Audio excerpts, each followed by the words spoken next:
Procreate 4 comes out tomorrow, or it's out right now, depending on when you're watching this video. So I'm pretty sure that in order to upgrade to the new version of Procreate, you're going to need iOS 11, which comes out on the same day, September 19th. So I decided, since I've talked about it before, and I kind of hypothesized as to what would be in this new version of Procreate, it'd be worthwhile to go through the beta, which I've been playing with for a few weeks now, and actually walk you guys through, do a little guided tour on what is actually in Procreate 4. So let's do it. So what we're taking a look at here is the file system in the new Procreate 4, and it's not really that different than some of the ways that it worked before, but they've rearranged some things and tweaked some of it, and they've done a lot to take advantage of iOS 11. But for all intents and purposes, they're folders. It also has this select button in the upper left-hand corner, so if I tap that, it lets me select multiple things. So if I want to move multiples at once, I can do that pretty easily. I'm going to let go of that. It lets you move multiple pieces of artwork at the same time, that sort of thing. If I select multiples, I can then share multiple things at a time. I can duplicate multiple things at a time. This is how I stack things. So if I wanted to take these two pieces of artwork and stack them, I can tap stack, and now I have a stack over here. So it's very similar to the way it used to work, but it's a little different. So what is new and what is different? Well, let me hit this X and let's leave that, and I'm going to swipe up from the bottom of my screen. And this is the new dock that's in iOS 11 that everybody's going to get. But what's cool is I can take, say, my new file folder in iOS 11, and I'll drag up on that. I'm going to move it to the side, and when I let go, it's going to show me all my files. Now, right now, it's in iCloud Drive. Because I'm still technically in iOS beta until it releases tomorrow, I don't have like new versions of Dropbox or OneDrive or anything, but iCloud Drive still has a lot of drag and drop that's available in iOS 11 that the other apps are going to get shortly after launch. But from here, it's really, really handy.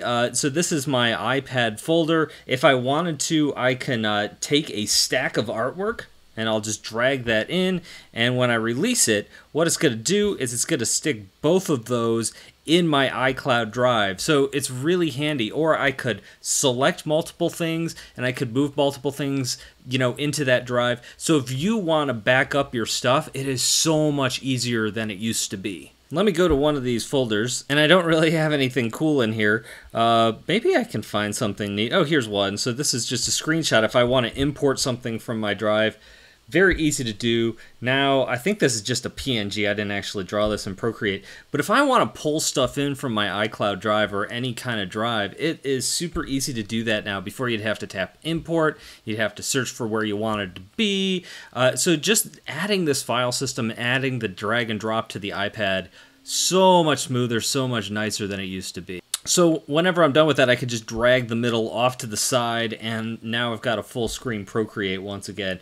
So let's take a look at one of these files. I'm going to go to the stack I created, and this is a rather large t-shirt image that I have. So it's going to take a second to load because it's like 5,000 pixels by 4,000 some odd pixels. You know, but once it loads, I can zoom way in because the high-res image. Now, for the most part, everything looks the same until you tap on the brushes. They've redesigned the way that the brushes look.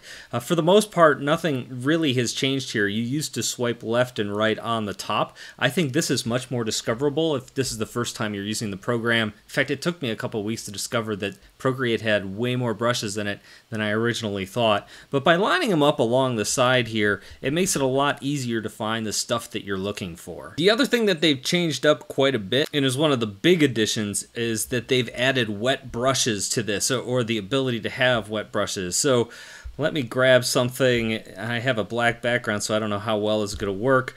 But let's give it a shot anyway. So you can see this brush isn't just laying down paint, it actually feels kind of like wet paint.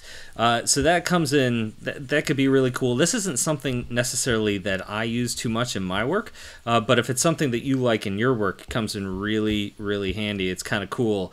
And since they've added a lot of these wet paint effects, the blur tool, it's not the blur tool, it's the smudge tool up here, which is this finger, it could do a lot of things as well. Of course, the smudge tool uses the brushes that you're also using with the brush tool or the eraser, so you could smudge with anything you could paint with. So I could go to my artistic stuff, I could grab oil paint, and now I'm smudging with oil paint. So as you can see, this looks pretty wet. If you're the type of person who likes to blend colors and stuff like that, Procreate has come a long way. That is probably the biggest addition to Procreate 4 by far. Everything else is kind of aesthetic. They're nice workflow things to have, but if you like wet paints, painting with wet paint, this is huge. Also, if you're the type of person who likes to make your own brushes, something that Procreate has added this time around is the ability to put layer modes directly on your brush. Previously, you could only get your blend modes, I called it layer modes, blend modes were only available on a layer by layer basis, and now they've added those blend modes specifically to brushes. And we see that right here, it is in the general area brush behavior, and so we can set our blend mode to overlay soft light, we can go to lighten, we can go to darken, right, and change that around. I haven't played with that too much, but I think it's kind of cool that it's there. It adds a lot more dimensions to the brushes that we didn't have before. Little change, potential for big effects right there. The other big addition is within the layer palette. So I'm gonna go ahead and open that up. Let's check this out really quick. I've got a lot of layers. I work with a lot of layers in my drawings. And what's cool now is that I can add layer masks. So if I tap on a layer, you'll see that this has changed a little bit. It used to fly out sideways. They've added some things. For example, Alpha Lock. It used to be that Alpha Lock was one finger swipe to the right to toggle on, but last year they did an update, and one finger to the right is how you select multiple layers at once to group them or to move them around. And so they changed Alpha Lock to be two fingers swiping to the right to turn it on, which a lot of people just didn't discover. You had to Google it, or they thought it was broken or taken out. It was still in there, it just wasn't nearly as easy to find. Now it's right here, it's right in the middle, Alpha Lock, very easy to find, very discoverable. But that's not why I'm here. I am here for what's underneath Alpha Lock, which is masking. If I tap on that, it's going to make a brand new layer. It is a mask layer. So if you don't want to destroy your artwork, like say I want this dog to, you know, be in a box, I could actually come in here and just block this out. One thing that I do wish, and maybe it'll get it down the road, is the color drop does not work with layer masks. So I used to be able to drag and drop a color off. In fact, I couldn't do that with masks, but you could do that with shapes and fill in the color of that shape by dragging the color off into an enclosed shape, kind of like a paint bucket tool in Photoshop or something. So I wish that was added to layer masks. It'd make this really easy to kind of mask out.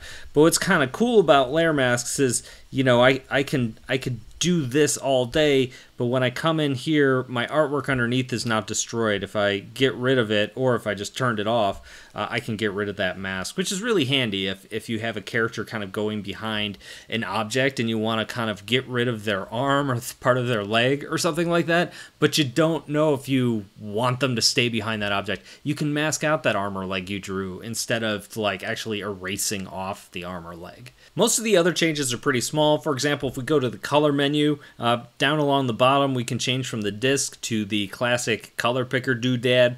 Our values are down along here. You used to have like a little caret in the upper left to do that. Your palettes are still here, so all that stuff is still here. Just some little tweaks to make things easier to find, more discoverable to new users. Let me go ahead and close the color for a second. And there's a couple little other things. For example, if I take 3 fingers and I pull them down, it brings up the little copy-paste menu, my quick menu. That's not something I use too much, but if it's something you use a lot, they've redesigned that, tweaked that a little bit too. I think for me, the thing I'm going to use the most is just the workflow stuff that we saw back in the gallery, being able to save a file to iCloud Drive and then move it into my email. All of that I was able to do before, but the way the file system works now and the way drag and drop works now, it's just a much smoother process. And I've always said it's not necessarily all the features that you have in your operating system, in this case, or your program that matter. It's how they work together that makes the program usable. So that is Procreate 4. That's all I have for today. If you have any comments or questions, let me know down below. I'll try to answer as many of those as I can get to or as I have answers for. And I guess I'll see you guys in a couple of days.